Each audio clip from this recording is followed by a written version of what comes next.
যে অনিশ্চয়তা ছিল, আপনার এই কথার মধ্যে দিয়ে আরেকটি অনিশ্চয়তা তৈরি হলো যে তাহলে আপনার মনের মধ্যে কি কাজ করছে। জাতিসংঘের সভায় আমাদের প্রধান উপদেষ্টা সেই সবার এক ফাঁকে সাংবাদিকদের সাথে কথা বলতে তিনি নির্বাচনের ব্যাপারে কথা বলেছেন, অনেক ভালো কথা বলেছেন, কিন্তু কিছু বিষয় আমার কাছে ব্যক্তিগতভাবে একটু প্রশ্নবোধক ঠেকেছে। আমরা একটু হোঁচট খাচ্ছি।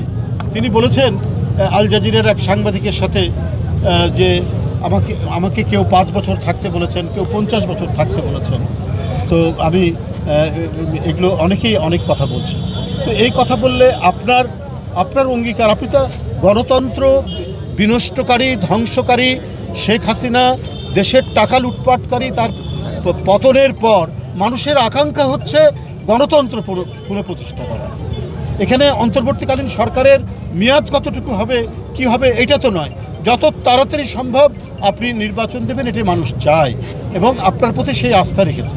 কিন্তু এখন এই যে কথাটা আপনি বললেন, এটা এর আগে আপনি যখন ফেব্রুয়ারিতে নির্বাচন হবে কি হবে না, যে অনিশ্চয়তা ছিল, আপনার এই কথার মধ্যে দিয়ে আরেকটি অনিশ্চয়তা তৈরি হলো যে তাহলে আপনার মনের মধ্যে কি কাজ করছে। আরে ভাই, আমি তার প্রতি শ্রদ্ধা রেখেই বলছি, সাংবাদিক ভাই এবং আমাদের নেতাকর্মী যারা আছেন, জর্জ ওয়াশিংটনকে আজীবন প্রেসিডেন্ট হওয়ার জন্য তার লোকেরা বলেছিলেন এবং না হলে সম্রাট হওয়ার জন্য বলেছিলেন, কিন্তু গণতন্ত্রের প্রতি তার অটুট আস্থায় তিনি কারো কথাই শোনেননি। তিনি 2 বারের বেশি প্রেসিডেন্ট থাকেন, এত অনুরোধ উপরোধ করার পরেও। এই সমস্ত দৃষ্টান্ত আছে বলেই একটি জাতি মহান জাতিতে পরিণত হয়, নেতারা মহান নেতায় পরিণত হয়।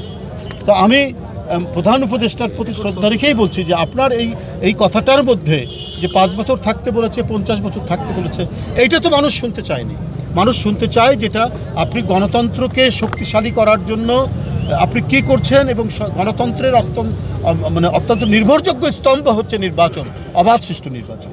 এইটা নিয়ে বিভিন্ন অনিশ্চয়তা তৈরি হবে আপনার কথায়, এটা তো মানুষ প্রত্যাশা করে না, কখনোই এটা মানুষ প্রত্যাশা করেনি। আপনার দেশের যে বর্তমান যে অবস্থা, সে অবস্থা তো এখান থেকে তো উত্তরণের জন্য মানুষ আকাঙ্ক্ষা করে আপনার কাছ থেকে। সব আস্থা আপনাদের উপর দিয়েছে যারা গণতন্ত্রে অংশগ্রহণ করেছে। এক্সট্রিম মশার কয়েল প্ল্যান্ট ফাইবার দিয়ে তৈরি, ডেঙ্গু, চিকুনগুনিয়া বাহি সহ যে কোনো মশার বিরুদ্ধে দেয় এক্সট্রিম সুরক্ষা। আজকে ব্যাংকে টাকা নেই, আজকে প্রায় অর্ধ ডজন ব্যাংক একীভূত করা হচ্ছে। ব্যাংক থেকে টাকা ধার নিয়ে অথবা টাকা ছাপিয়ে কোনো রকমে দেশ চালাচ্ছে। দেশ তো বিপর্যয়ের মধ্যে, দেশ তো একটা ভয়াবহ পরিস্থিতির মধ্যে দিয়ে যাচ্ছে। সবাই আশা করেছিল যে আপনি প্রধান উপদেষ্টা, আন্তর্জাতিক সম্প্রদায় বিলিয়ন বিলিয়ন ডলার ধার দেবে দেশের উন্নয়নের জন্য, কিন্তু কেউ কোনো প্রতিশ্রুতি রাখেনি, কেউ কোনো টাকাই দেয়নি। আজকে একবার শূন্য অবস্থায় ব্যাংকগুলো পড়ে আছে।